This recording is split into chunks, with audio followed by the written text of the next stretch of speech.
right, David, the bag is secure. We got Caesar in here and we got everything there. You're welcome. What's up, guys? All right, so we have a few parts for the Z that just came in. We got some front tires because these are bald. You guys already know that from the past videos, how bald those things are. Before I change those tires out, I also ordered front lower ball joints from Z1. Let's see. So we got these in because the ones I have on right now are completely blown. I'm gonna be replacing these and also put in my SPL front lower control arm bushings since I've had those sitting around for like the past, I think like 5-6 months. So I'm gonna throw those on as well, might as well, since we're gonna take off the front lower control arm. And then I'm gonna get an alignment right after. And then we also got this here. All right, so I've been needing to get this just because I'm not sure if I'm losing fuel pressure. My AFR is pretty perfect. It's like 11.3 and then it'll go up to like 11.9, like hold in there. And then right when I'm about to hit red line, it goes to like 12.3. I wanna make sure I'm not losing fuel pressure. It's the exact same gauges I have in there, the AEM X-series gauges. So this gauge is also an oil pressure gauge. So you can change the face out to an oil pressure gauge or to a fuel pressure. This is what we're gonna be installing today. Also hoping that this fitting here will connect to my fuel pressure regulator gauge. We're also gonna be installing this. This is literally what everyone has been bugging me about. So this here is going to replace that pink scrunchie finally. So now I'm gonna have 6 gauges in here, which is boost, oil pressure, AFR. I'm gonna put the fuel pressure gauge at the bottom, and then I'm gonna put the water temp, and then the boost controller, I'm gonna put that one up top. And for this one's 60 millimeters, so it does not fit in here. This is for 52 millimeters, which is the size of these gauges. So luckily there's enough room up top right here, so I can shave around and make that circle bigger. I'm just gonna need a Dremel and then shave it around and make it fit in there. So if you ever decide to run a boost controller, I would probably recommend not even buying a boost gauge, because this one here now is kind of pointless because this one here reads boost. So this is where I located the wires through. So if you guys are wondering where to put wires through, just gotta take this cover off there. And you know how to put this seat cover over the Recaros because I'm leaning up on the suede. All right, moment of truth. We're gonna see if this works. I wired in everything.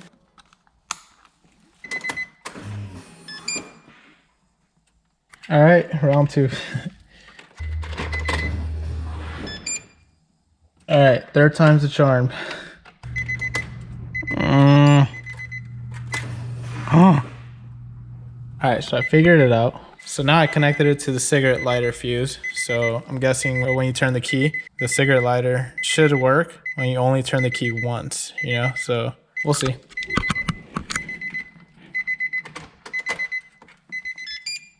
Show you guys where I wired in through. What really helped was getting one of these wire things, adapters that plug into the fuse. One of these here, and then the black wire for ground right up there where you can see the red. This brown wire here, I guess I don't have to use it, or this white one. And I had to take off the plastic from the side here, had to take this underneath from the dash off.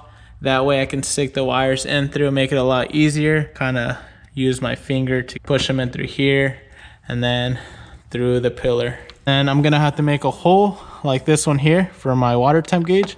I'm gonna have to make a hole here for this one, and then I'm gonna have to reroute the wires for this one in here too, and then make a hole here.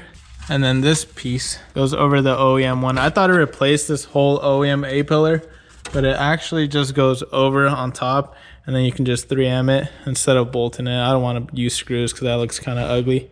Let's see if it reads fuel pressure.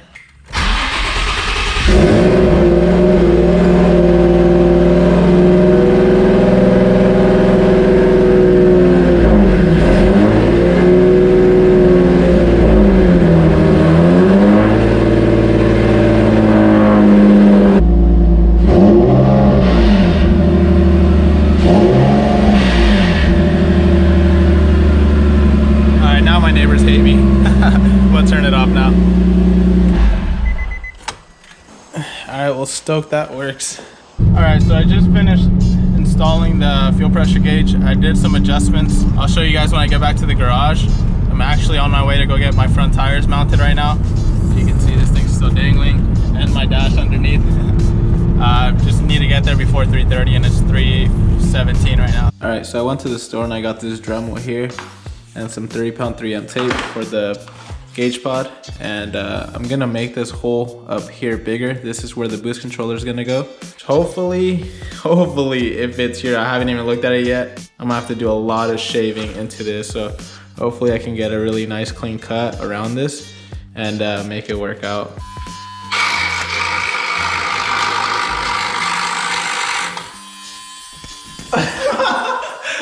Where'd it go? Dude, I knew it was gonna fall off. It's so loose on this.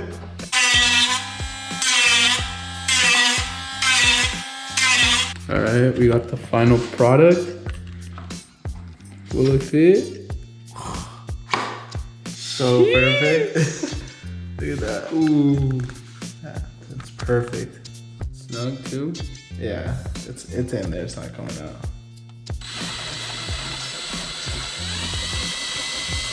All right, we're all done here for tonight. Got this hole in, fit perfect, nice in there. And then drill this hole. This one's for the boost controller. But I'm really stoked on how this came out. This thing fits so perfect in here because this is only from 52 millimeters. So you can see here how small the holes are. And then compared to this one, I really had to shave in there. So if you guys are wondering if it fits, because I couldn't find any videos on YouTube of anyone doing it. So I found out that it fits myself. All right, it's the next day. It's time to finish this thing. Picked up some vacuum line from Pep Boys real quick. I always like to double up on 3M just so it makes contact to whatever I'm sticking it to. So that's what I did with my duckbill and pretty much everything else with my other gauge pod too. So this one's gonna be a little bit more tricky because it like goes into the plastic right here on this corner, right inside of there. So it's gonna be a little weird trying to get it in there with the 3M not sticking before it goes inside, you know. My favorite is the way this boost controller looks. It looks so good on here. You can see the boost controller goes all the way in, and then these, like, they barely go in. So you need those little brackets that it comes with to hold them in place. All right, got it. Let's push this thing down more. All right, well, I'm gonna keep pushing it down some more, but fitment's really good right here.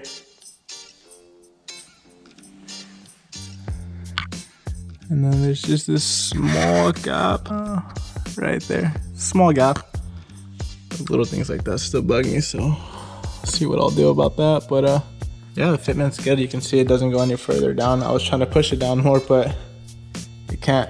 It's already hitting right there. So now I have 2 street lights in my car. Right here, right here. Every gauge you need, I got it.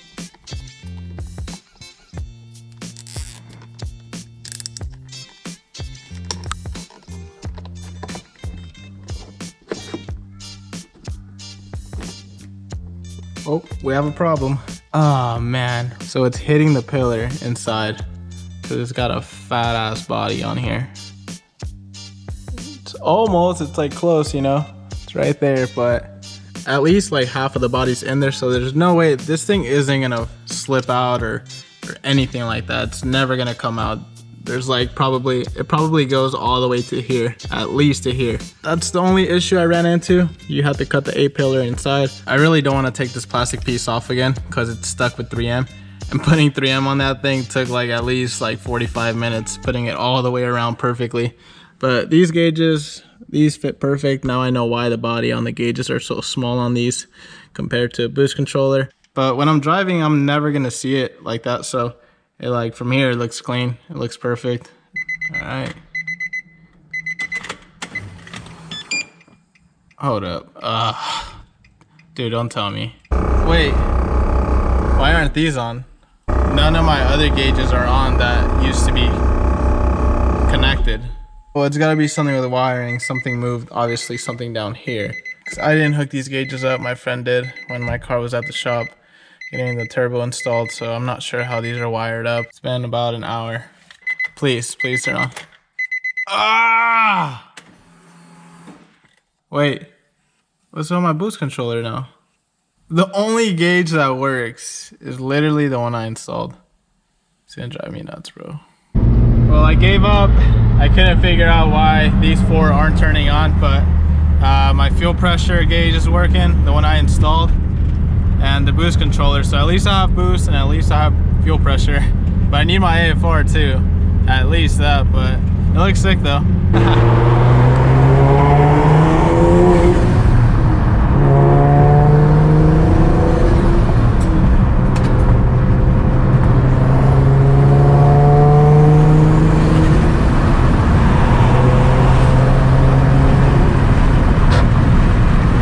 That's how you roll and pull your fenders. You hit a big dip and they get pulled out, make some room for more tire.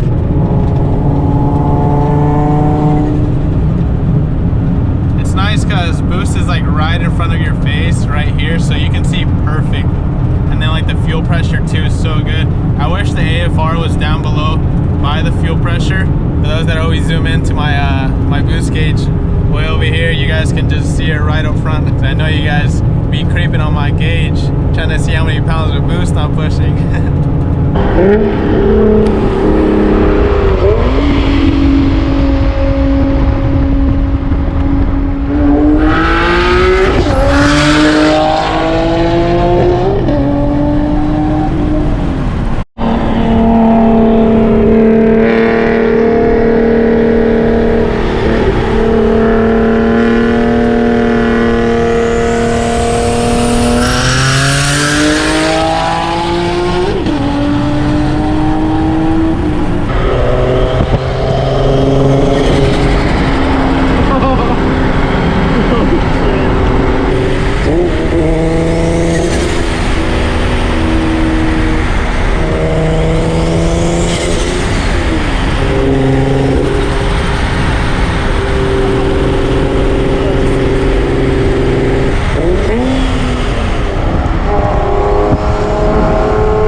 My Z1 front lower ball joints installed yesterday and my SPO front lower control arm solid mount bushings. And I didn't record that because I left my car at my friend's shop. So right now I'm headed to 714 Tires to go get my alignment because it's a little off, and the last tires I had, I wore them out in 1,800 miles. They usually last me like 11,000 miles up front. All right, we made it to 714 Tires. Can't wait to get this alignment, and then after that I think my car is good to go with everything. Everything's running good.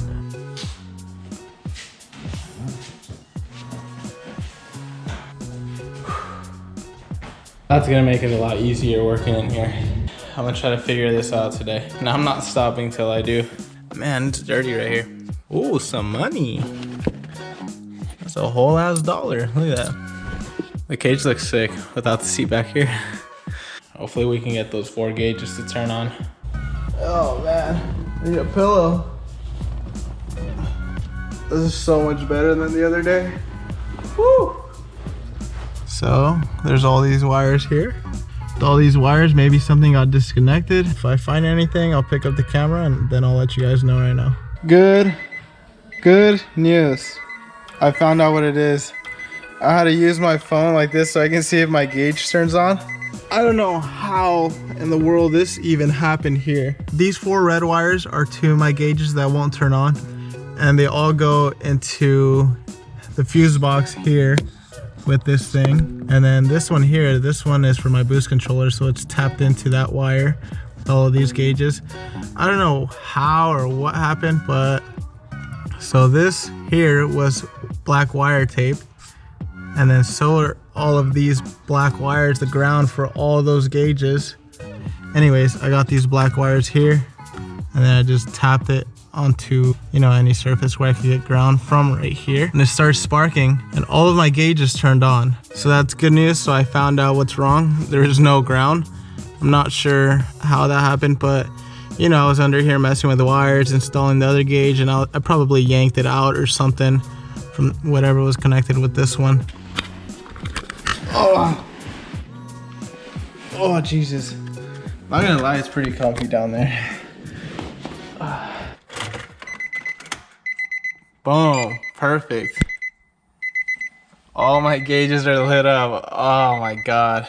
You guys don't know how happy that makes me. I'm gonna show you guys how I mounted the fuel pressure gauge in case you guys wanna do it on your own. So the fuel pressure gauge, which is right over here. So this gauge right here goes in the front right there. But you don't actually need this anymore if you're gonna run a fuel pressure gauge inside, because you can check the fuel pressure inside. So the sensor fits perfectly right there, so it can replace that.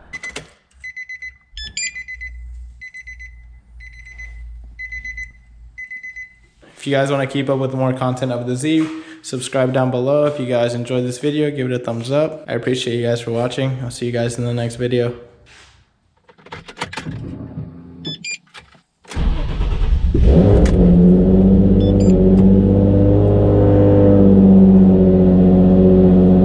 Yo, there's too many gauges. I don't know what to look at.